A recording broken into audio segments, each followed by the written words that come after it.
Transcribed from the images. 2 ಬೆಕ್ಕುಗಳು ಮತ್ತು ಒಂದು ಕೋತಿ, The Two Cats and a Monkey. ಒಂದು ಸುಂದರವಾದ ಹಳ್ಳಿಯಲ್ಲಿ ಒಬ್ಬ ಮುದುಕಿ ವಾಸಿಸುತ್ತಿದ್ದಳು.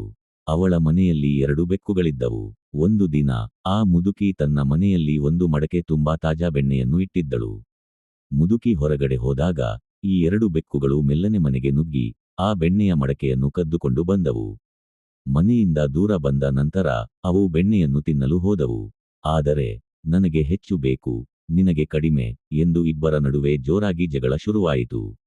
2 ಬೆಕ್ಕುಗಳು ಪರಸ್ಪರ ಕಚ್ಚಾಡುತ್ತಾ ಕೂಗಾಡುತ್ತಿದ್ದವು. ಅದೇ ಸಮಯದಲ್ಲಿ ಮರದ ಮೇಲಿದ್ದ ಒಂದು ಚತುರ ಕೋತಿ ಇವುಗಳ ಜಗಳವನ್ನು ಗಮನಿಸಿತು.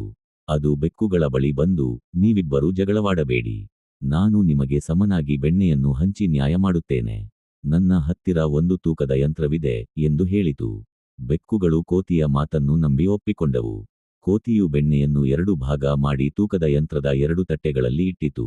ಒಂದು ತಟ್ಟೆ ಕೆಳಗೆ ಇಳಿದಾಗ, ಅಯ್ಯೋ, ಇದರಲ್ಲಿ ಬೆಣ್ಣೆ ಹೆಚ್ಚಾಗಿದೆ ಎಂದು ಹೇಳಿ ಅದರಿಂದ ಸ್ವಲ್ಪ ಬೆಣ್ಣೆಯನ್ನು ಬಾಯಿಗೆ ಹಾಕಿಕೊಂಡಿತು.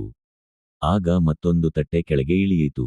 ತಕ್ಷಣ, ಓಹೋ, ಈಗ ಇದರಲ್ಲಿ ಹೆಚ್ಚಾಯಿತು ಎನ್ನುತ್ತಾ ಆ ತಟ್ಟೆಯಲ್ಲಿದ್ದ ಬೆಣ್ಣೆಯನ್ನು ತಿಂದಿತು. ಹೀಗೆ ತೂಕವನ್ನು ಸಮನ್ವಯಗೊಳಿಸುವ ನೆಪದಲ್ಲಿ ಕೋತಿಯು 2 ಕಡೆಗಳಿಂದ ಬೆಣ್ಣೆಯನ್ನು ಸ್ವಲ್ಪ ಸ್ವಲ್ಪವಾಗಿ ತಿನ್ನುತ್ತಾ ಹೋಯಿತು. ಕೊನೆಗೆ ಇಡೀ ಬೆಣ್ಣೆಯೆಲ್ಲ ಕೋತಿಯ ಹೊಟ್ಟೆ ಸೇರಿತು. ಮಡಕೆಯಲ್ಲಿ ಏನೂ ಉಳಿಯಲಿಲ್ಲ.